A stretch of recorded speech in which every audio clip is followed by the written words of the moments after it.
And, you know, sure, it's prevalent through other areas, so we may hear about it, or I might get calls here and there, or something happens, and you start to think about it.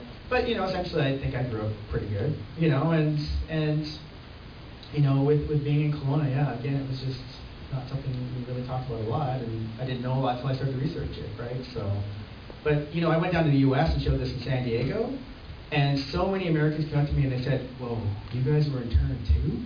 That's crazy, right? I had no idea that happened to you guys." And that's crazy to me to think that, you know, they don't know anything about our history. And it was much worse in Canada because they weren't given the property back, right? In the U.S., most of them did get their stuff back, so it was really difficult. Yes, pretty frank. Thank you so much for making this film. You touched on it when you were responding to the questions I was going to ask, because I noticed in your film, people that your cousins who were speaking to that were the products of the interracial marriage were more open and willing to talk about their experiences about how the interracially mix affected them, whereas the parents who were the racial mixers, we didn't really have a lot going on. But I'm also from that generation, and there was a lot going on. And so when you touch on yes, you're not ashamed, and you don't talk about that, your film allows for that discussion to happen in a very authentic and exposing way, and in a very respectful way of both the authors and the products and children and generations who would like to be able to know that information. Because I know my own family, they try and go there, to one of our elders, go there, it's respectful, and yet we want to know. And so thank you so much for sharing that and exposing that and offering that discussion. I'll comment on that. So the quick sort of view in here in the back, she was just sort of thanking me, I guess, for sort of making something like this because it isn't talked about a lot. And I have to agree, it was not an easy film to make, right? This wasn't a film that I struggled over this film, right? And I struggled a lot because I didn't know, like, this is my family. I'm portraying my family in a film, and we're talking about some very sensitive issues: intermarriage, race, ethnicity, identity, right? And for a lot of people, we don't talk about these things.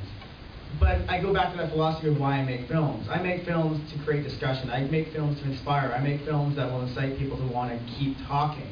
And that's what I'm really hoping for. And I only make films where adults, that's why I made them, got this film rated, right? Because I wanted kids to come with their parents. I want us to have a discussion and dialogue afterwards. That's important to me, right? And that's really the true reason why I think, for me as a filmmaker, I need to make films, right? So thank you for that comment. Agreed. Yes. Great. If I may, for you also bringing in the connections to other racial struggles and really respectfully integrating First Nations women, I applaud you for that. Thank you. So it was just to follow up, just to get in here, so she was just sort of saying that it was nice to incorporate other cultures and ethnicities in that as well too. And partly what's nice about, you know, festivals like this, Vancouver Asian, is that we get a mix of different groups. But I think what was really important for me in making this is that, you know, it's not just for the Japanese Canadian community. I want other groups to see, if you mix and you blend, it's going to be okay. Okay? Your culture and your heritage is not going to go away. China is going to exist. India is going to exist, right? Japan will always be there. We are here now, and we can blend, and it's okay to blend, all right? And I think, you know, there are pressures from my friends that I have who are Chinese Canadian that they need to marry another Chinese Canadian, right, from their family, and sure, okay, whatever, right? But you love who you love, right? And at the end of the day, if you fall in love with someone who's not from the Chinese Canadian community, it should be okay. And you know what? And I want people to see with my family, it's going to be okay. We're happy. We're a Big Hapa family, right? And that's the whole point when I finish this film, is it's like I wanted to celebrate this. Like we're celebrating the fact that we're mixing, we're blending, we're becoming, you know, Canadian, really. Okay? Good. Oh, you had a quick question beside you. I just really wanted to make a comment that as an educator, I think this film is an amazing, I guess, treasure for Canadian studies, for future education, for all students as Right. So it was just a question about education. Well, as an educator, you're thankful about making this film. Well, guess what? I have a teaching degree from UBC, okay? And I taught high school for a while, and I've taught college. And so almost when I approached this film, it was kind of...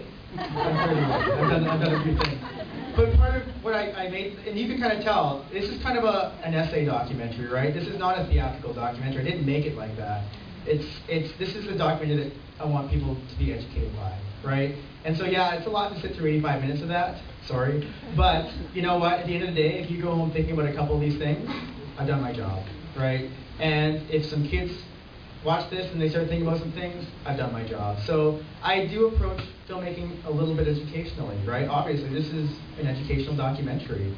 And that for me as an educator, I'm hoping I can educate through the media. And that's kind of where I've gone now, post-teaching, right? I like it. Maybe we'll have time for one more question. Down the front. So the embedded animation is another inspiring element of your film. It's original, thoughtful, and it's really effective in bringing out this serious issues of interracial marriages and all the history that the Canadian Japanese have gone through. Because the style of animation has reminded me of the very well received style, Japanese style of animation. So I'm wondering, to have animation embedded in your film, is it a conscious cultural element, or it's just because you prefer animation? Okay, the question is about the animation. Thank you for bringing that up. I'm an animator. I'm trained as an animator. I graduated from Emily Carr Institute of Art and Design from the animation program. And I've been making sure animated films for the past 10 years. My studio does commercials, like animated commercials. So I knew there's a little secret behind wanting to make something longer. In North America, there's this need for filmmakers to make short films to want to make a feature film at some point.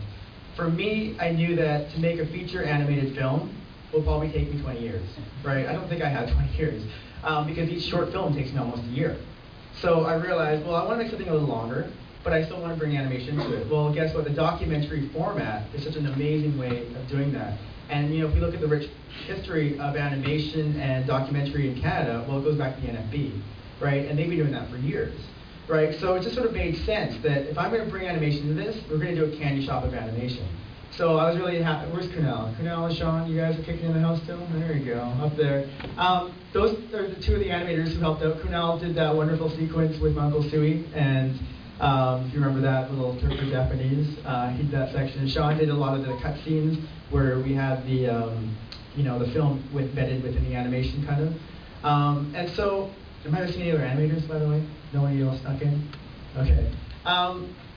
So with that, I really wanted to make sure that we had sort of a cornucopia of animation styles, because I knew that my style was so unique and weird and blended. That we had paint on glass, and each of the animators I hired were independent animators who worked in their own style. So I said, here's a section, here's the stuff you need to animate to, you storyboard it, you come up with a style, you come up with a background, you do your own characters. And they did. And so it gives it this kind of crazy, weird look all throughout. It's all kind of random. I did some chalkboard animation, so I got to animate, they got to animate, we had a fun time, it was fun. The only thing I regret is that we didn't have more, right? But the budget, again, wasn't big enough. If I had a big